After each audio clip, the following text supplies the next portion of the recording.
What up, YouTube? Big Lou tapping back in with what it do with Big Lou and FZR2.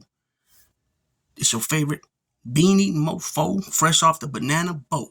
It is what it is, cuz. Word. No doubt.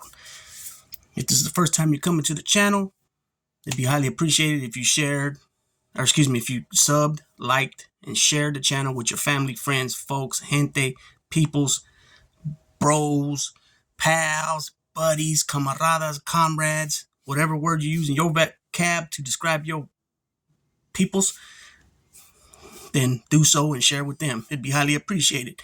Also, feel free to comment. I respond back to all comments. Also, if you haven't, go to the No Fly Zone Ricans, our original channel, where I'm part of a three-man crew.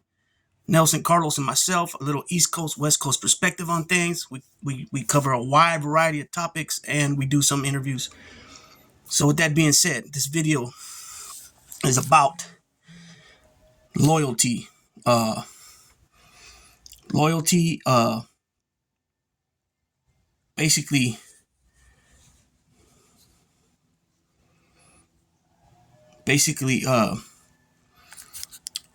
loyalty, silence, keep your mug closed, right? Don't admit to nothing, right?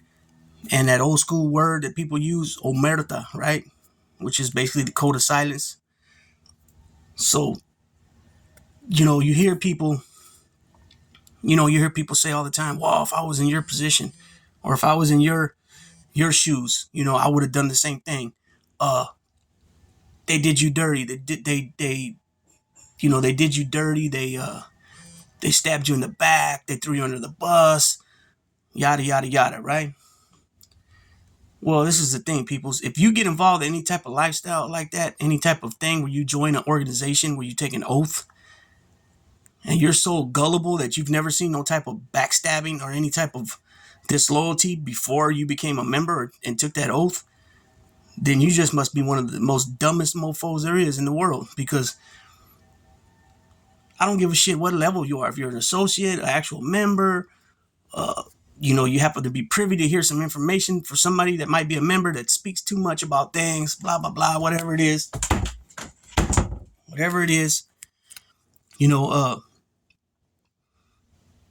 that excuse just doesn't fly with me, and now don't get me wrong, some of the situations are jacked up. Yeah, they are, very much so. But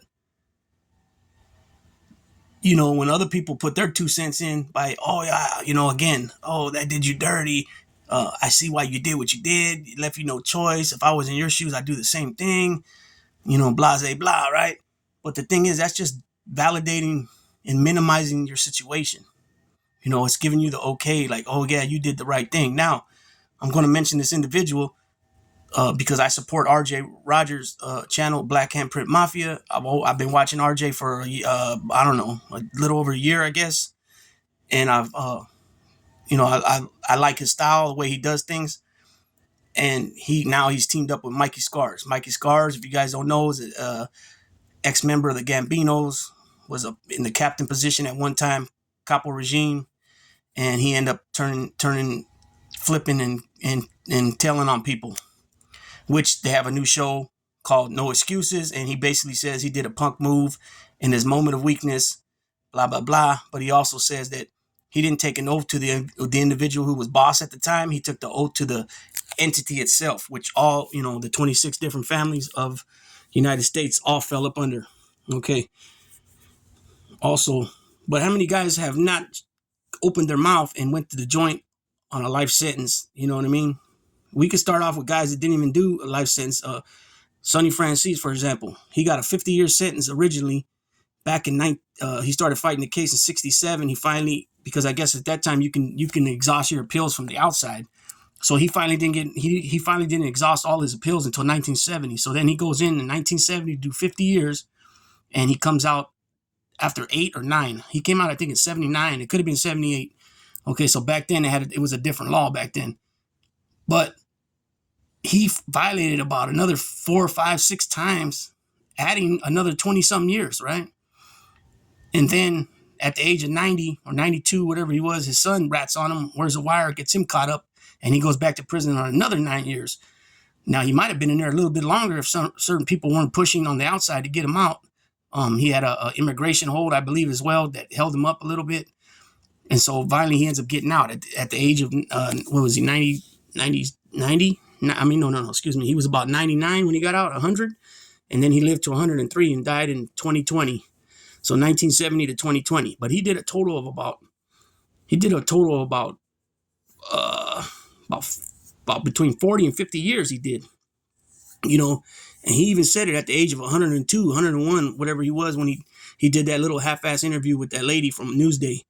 He never would admit to nothing. Yeah, he admitted to having some gambling operations going on. He had some money in some clubs and some music, music deals and things like that. But he never opened his mouth about it. What this dude was, what that guy was, he would always play stupid. Even when they asked him, what is Omerta? He was like, what's that?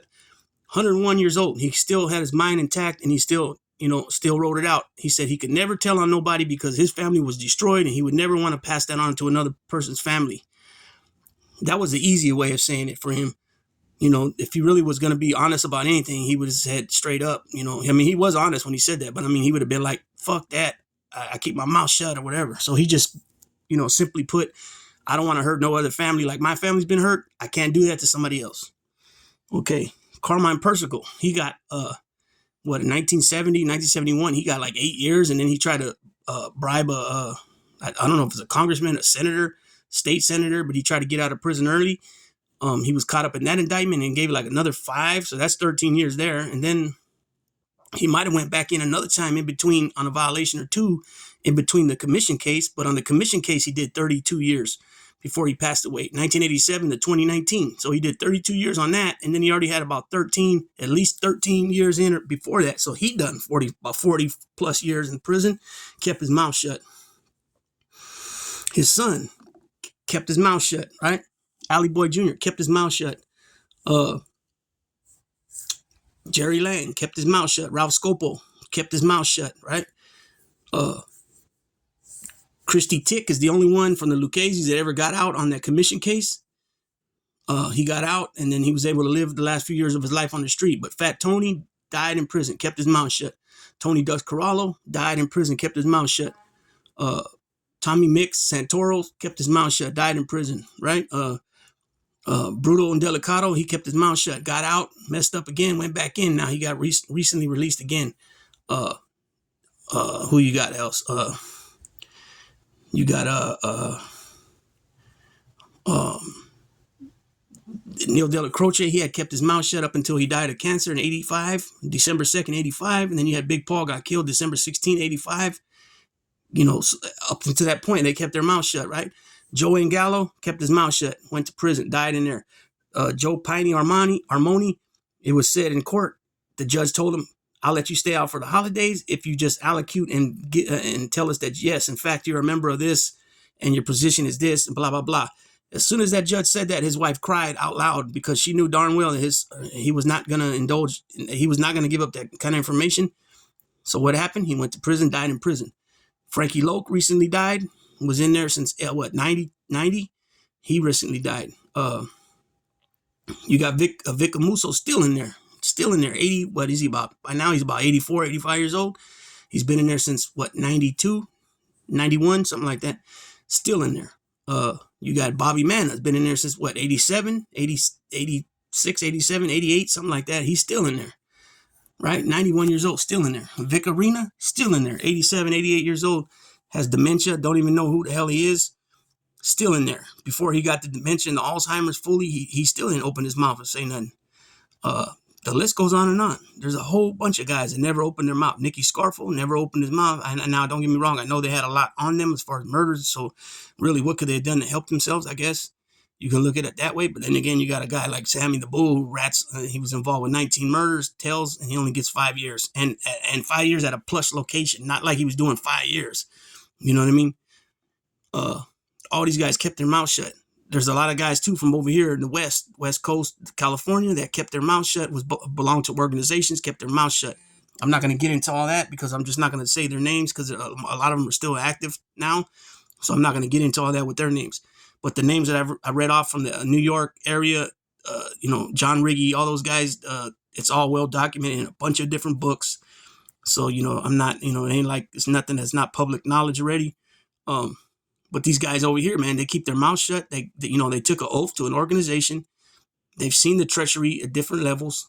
They know what's installed. So it's your job to keep your nose clean, to not get yourself in positions where this side's politicking against that side in the same organization, or you got your mouth open pointing fingers at different guys talking about they done did this dirty, they done that dirty, blah blah blah. It's your duty, it's your job to keep your nose clean and to work your daily program how you're going to do it, but it's your job to do it the cleanest possible way. When you want to get all in the mix and point fingers and be quick to judge somebody and quick to point the finger at somebody how they messed up, you know what I'm saying? It usually comes back to bite you in the ass somewhere down the line. For example, Wild Bill, he took the side of Vic Arena. Supposedly, from what his son's account says, is that he felt like Junior Persico was a rat because he testified. I mean, excuse me, he admitted that there was Cosa Nostra. He didn't admit he didn't admit he was a boss. He admitted he was a member, and then he also ran his own defense, right? And they were mad because they said that he threw it off on Ralph Scopel, that Ralph Scopel was the boss, supposedly, something like that. So they were mad about that. And then, so he sided up with Vic Arena for Vic Arena taking over. And then look what happens. Vic Arena loses the war. He goes to prison for life. Billy Cotolo gets busted, but him and his crew beat the case. He comes back out. He lines back up with Alley Boy Persico. Alley Boy and them allegedly give him back his capo regime stripes, and then eventually elevate him to underboss. And they didn't forget that, and they used that for one day, to get him back, and they did. There's a lot of accounts of treachery and backstabbing and throwing under the bus when it comes to anything, because when the main thing is money, there's always going to be issues like that. Everybody's greedy. Everybody's money hungry. It's power. Money's power. So of course, you're gonna position yourself where the money's at, or if you're making more money than the other crews, and you're a capo regime or you're a regiment commander, you're probably gonna get in the boss's ear or the underboss's ear or the acting boss and get in their ear and try to cause some shit. That way either you don't have to pay back some money that you borrowed, or you're putting more money in the pockets of the administration, and therefore you want them to back you. You know what I'm saying? That stuff happens all the time. So again, when you hear that word, oh, well, you were in a jacked up situation, I would have done the same. Oh, you did what was right. You did what, to look out for yourself. Okay, that part's true. Most of that stuff's true. The only part that I'm not going to agree with is that, oh, well, you did what you had to do because they were throwing you under the bus. Because again, somewhere down the line, you screwed up somewhere with your mouth, opening your mouth about something. Because it wasn't just that, it wasn't just that. Different scenarios, different people. You know what I mean? It's just a lot of people minimize things, and minimize things, and they validate things. And at the end of the day, if you told on your friends and other cats from different organizations that you knew information about, or things that you could prove other than second hearsay, second hearsay, third hearsay, and so on and so forth, you're not a stand-up dude. Obviously, we know that, but people need to stop minimizing it. Stop minimizing it. Stop making excuses. Stop validating things. I would respect it more if you just come out saying, you know what, man, you did what you did. You ratted. You're a rat. But you know what? I like hearing your stories about other people or whatever it might be while you watch some of these channels. You know what I mean? But some of these guys just want to keep putting it out there that they're a gangster still. They got the heart of a lion. They'll take on anybody. Everybody's a piece of crap. They're so good and everybody else is garbage. You know what I mean? You hear a lot of that, and that's where I kind of give props to Mikey Scars a little bit. He says he was weak. He had a punk move. I don't agree with what he did at all, period. Because it's just that, you know what I mean? He didn't take an oath to anybody that was in leadership position. He took an oath to the entity itself, right? Because everybody has the same ceremony. Everybody says the same pledge, right? It's pretty much the same pledge across the board. Everything in those ceremonies are pretty much the same, when it comes to that life with that organization.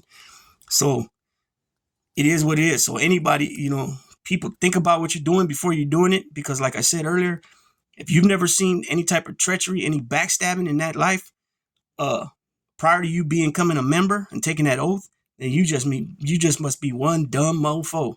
You know what I mean? Because it's always in your face. You always see it all the time. Guys talking about each other behind their backs. Another person from another organization, or not another organization, but another maybe family, talking about somebody else's business from their family to you, and you're not even part of their family. You're in another family or whatever it might be.